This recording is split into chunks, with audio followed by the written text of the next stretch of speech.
Drop a like on this video within the next 5 seconds or have bad luck throughout all 2K22. I wouldn't risk it. Welcome back, Plug Nation. Yes, 3 days in a row we are grinding. You already know I don't like to waste any time. Whatever you got to do, make sure that like button is blue. Hit that subscribe button if you're new.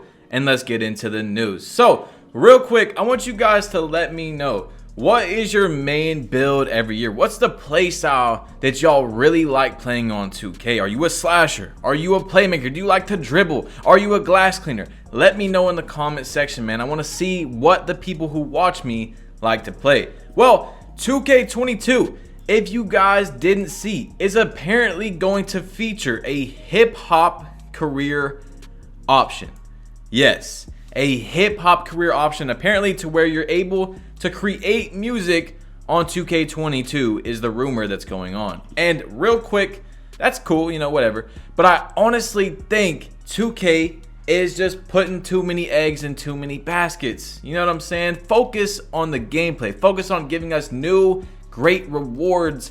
I don't know why that, I don't even know, you know what I'm saying? But I'm scared. I told you guys I'm very scared for 2K22 next gen, especially because at the moment we don't know if it's actually a new city. They're saying that it's different and it's lively now, but what can you really change about a city? Plus, the game has only been able to be worked on for about 10 months, not even a whole year like 2K usually does. There's many things I can go into about 2K22 next gen that scares me. That's why I said a lot of people I think will be back on current gen within a few months. But I don't know. I really do hope one of the games is very good so the community is lit again. NBA 2K on Reddit said something that is so important to 2K22 in every 2K game. He said every attribute rating should matter in 2K22, and the game should tell us what every attribute affects, caps, etc. Number one improvement I'm looking for from gameplay. There shouldn't be any attribute players can ignore when building my players or picking my team cards at Baluba. So, as you guys know, this year with 2K21 current gen, there was a huge dilemma when the game first dropped because we figured out the interior defense had nothing, literally zero to do with interior defense. All it was for was guarding post scores. Now, what he's saying is there should be some sort of little side note that tells you, hey, this is what this attribute is going to do inside of the gameplay for your build. This is why you should upgrade this. And there should almost be nothing that you're able to just skip over and it doesn't come back to bite you when you're on the court. You see what I'm saying? Because on next gen 2K21, that's something that also helped the builder system be broken with the power forwards, is you were able to skip over a few things that were literally proven by people that went in and actually tested these, attributes.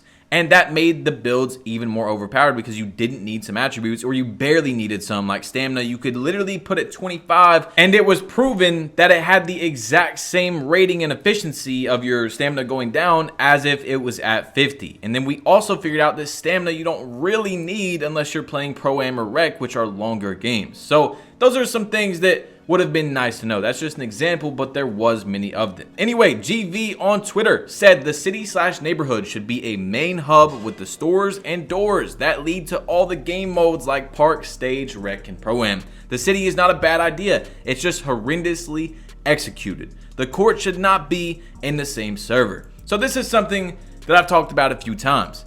The people playing Park should be in the park because they want to play Park. I know, 2K, that sounds like just rocket science, but if you guys think about it, it makes sense. The people in the park that are getting haircuts and Gatorade facility drills and swags in the store and running around making TikToks, they could easily be in a separated spot from the park, so they're not taking up people that are trying to play Park. Therefore, there's going to be more back-to-back games for the people that aren't YouTubers and stuff. You guys are going to be able to have a better quality of life while playing the game. It's going to be much smoother. The games are going to be much more efficiently back to back. You don't have to hop off one court and go to the next one to play. You're going to be able to keep your streak and keep on playing the game without being disrupted because no one is there and they're all doing TikToks. Anyway, Power said, I always thought it was weird how in the city this year they had the parks all spread apart on the edges and the stores together in the middle. If there's a city this year, it would make more sense for the park to be in the middle and the stores to be on the outside, in my opinion. So he's got a point. And also at the same time, we figured out this year, yeah, the city, you know, we got the affiliations and everything. But once again, they didn't execute it correctly. It was a good idea. It was. But it wasn't done correctly. And on top of everything, all the buildings, you can't do anything with them. 99% of the city is buildings that you can't walk into and serve literally zero purpose. That's why I told you guys I'm very scared for 2K22 next gen, man. We talked about that 2K has only been able to work on the game for 10 months instead of 12. Like they do for every other 2K. There's many things, but on top of that, something I thought of last night is that 2K21 Next Gen already has matchmaking. It might just be exactly what's on 21 Next Gen and not what we're thinking it is. And even further on that is, if you guys have played Next Gen or you've watched it, the matchmaking is horrendous. It is super bad. At least from my experience, the matchmaking is horrible. So they got a lot of things to get right in 2K22 Next Gen for it to be a good game. But what really scares me is that it's probably going to be like the exact same city. I mean, what can you really change about a city? We'll see what 2K can do. I have very low hopes, like I told you guys, but high expectations because 2K needs to make a great game. The community is on edge. Lots of people are upset from the previous products they've got, and they're waiting to come back and enjoy playing a basketball game. Now, someone told me a great reward that doesn't get talked about. Nobody talks about Rebirth. Players felt like that was a dope feature they took out. That would be really cool if 2K brought back the Rebirth reward. It was one of the best rewards 2K has ever done, in my opinion. Probably a top 5 reward that has been in the game. You guys, if you have anything else, let me know in the comment section down below that 2K should add into their game from an old game or something new. But to finally get to what I was trying to build up to, what I'm most scared about for 2K22 is that, as you see right here from this tweet, wasn't there supposed to be a EA Sports long-running sports franchise announced at EA Play? No NBA Live, Fight Night, or anything? I don't think that there's going to be an NBA Live 22. We sat here and researched, and I showed you guys all the possible times that NBA Live or EA whatever could announce NBA Live 22. Well, some events happened recently with EA, and there was still no NBA Live 22 announced. I'm very scared because once again, 2K doesn't have any competition. They literally have a monopoly, a chokehold on the gaming industry of basketball. They have no one to compete with. And with no one to compete with, you don't necessarily have to make the best product. On top of that, we already know that 2K22 current gen is something new. We know it's not a park. We know it's not the beach because they told us that it's a cruise ship. So 2K22 next gen is a city. We already know that. Is it going to be something new?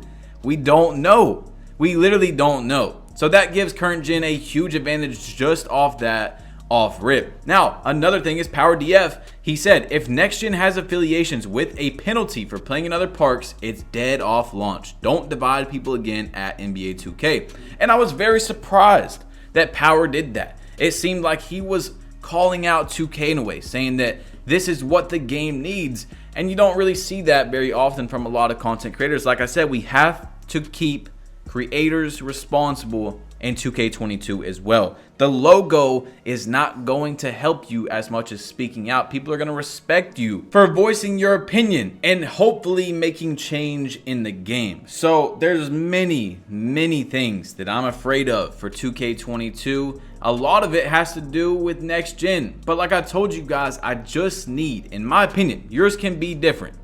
I just need one of the games to be better than 2K19 and 2K20. In my opinion, it doesn't have to be the greatest 2K of all time for the community to be lit again. I just want something that's fun to play. Something that when the game releases, there's not a gigantic issue like 2K21 next gen, where the frames per second was messed up. Mamba mentality was messed up. When 2K20 released, the level system was frozen. Every single build was running and fading, and it took 2K like 2 weeks to fix that.